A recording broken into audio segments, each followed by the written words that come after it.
You don't understand at all. My family always comes first. At that moment, I sat at the other end of the dining table, listening to Vanessa's voice cut through the restaurant like a blade slicing through my chest, unsure where to begin my response. Her parents nodded slightly beside her, agreeing with her accusation. Her father's eyes were full of disappointment. Her brother leaned back in his chair, lips pressed into a smirk, as if watching a comedy unfold.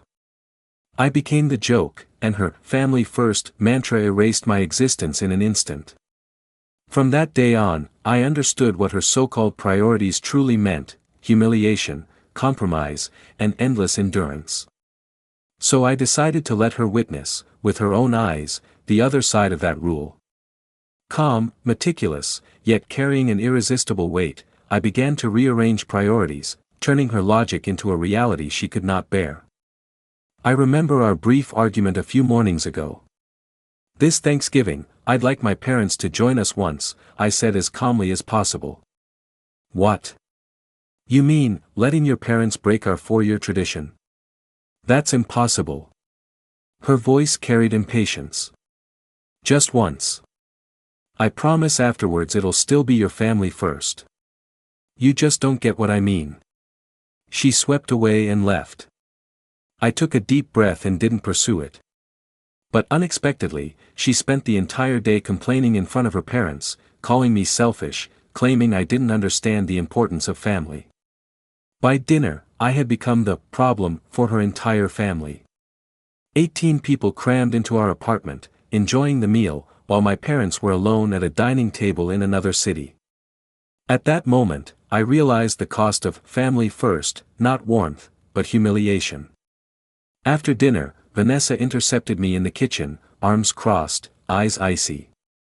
"If you can't accept that my family is more important, maybe we're not compatible." "Your family should come first," I said calmly. A flicker of relief crossed her eyes. She even kissed me lightly before returning to the table, smiling as if nothing had happened. I made no move. The next morning, I picked up my phone and calmly rescheduled our anniversary dinner. I moved our reservation at the upscale restaurant to next week, so her parents could celebrate their wedding anniversary. I even messaged her mother about the gift and arrangements. Within an hour, her mother publicly thanked me on social media, calling me thoughtful and considerate. I didn't respond to Vanessa's texts, even as my phone buzzed 5 times. She came home early that afternoon, her makeup smudged, eyes red.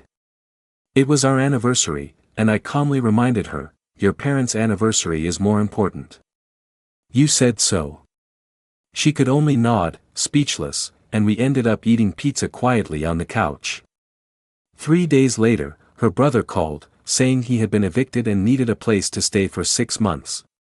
Vanessa panicked, shaking her head in front of me. "Impossible." I smiled. "Our bedroom is for him, you sleep on the couch." Her face went pale, almost speechless. 2 hours later, he moved in with a bag full of pungent clothes and a massive gaming setup in the bedroom. That night, the piercing game sounds echoed as she trembled, while I leaned on the couch and softly said, "This is the order you wanted." 2 weeks later, we went to her parents' house for Sunday dinner. She looked exhausted, her clothes wrinkled, dark circles under her eyes. Her father pulled me aside. "What happened? Why are you sleeping on the couch?" I just smiled. "Vanessa said her family is more important than our marriage. I'm merely respecting her choice." His brows furrowed, but his gaze drifted past me to Vanessa, who sat stiffly, face pale as iron. That night, I finally resolved something in my mind.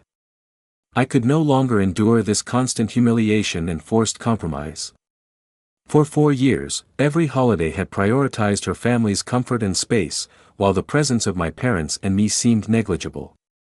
Every public scolding, every dismissive glance from her brother, every sacrifice of my own time and energy for her family's comfort, left indelible marks on my psyche.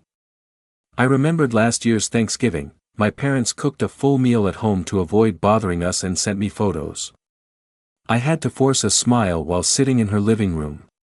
On the phone, she even complained I didn't show enough enthusiasm.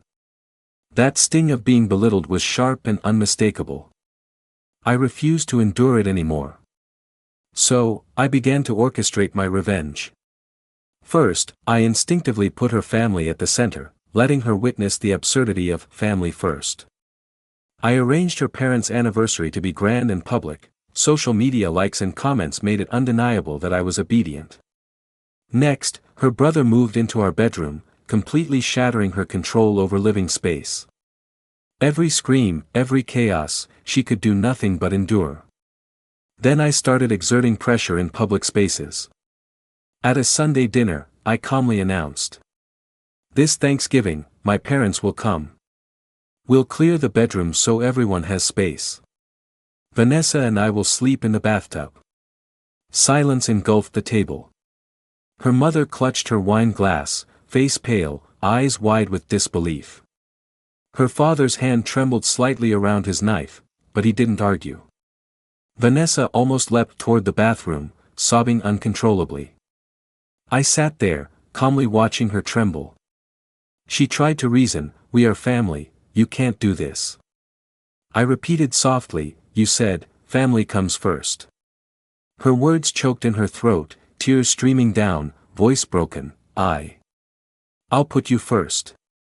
I promise." I shook my head, a slight smile on my lips. "Too late. You've already chosen your stance. I just made it come true." In the following days, her attitude completely shifted.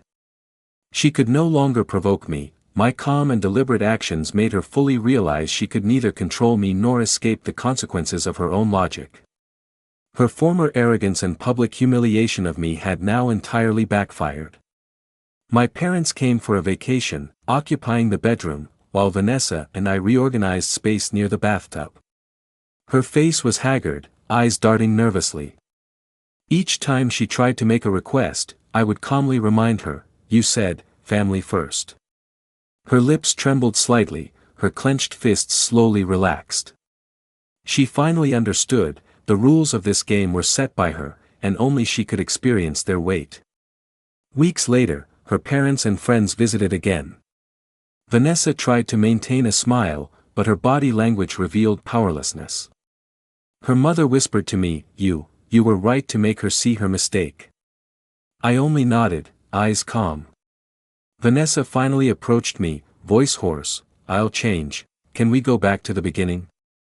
I looked at her trembling shoulders and still damp tears, knowing that the past humiliations had been returned.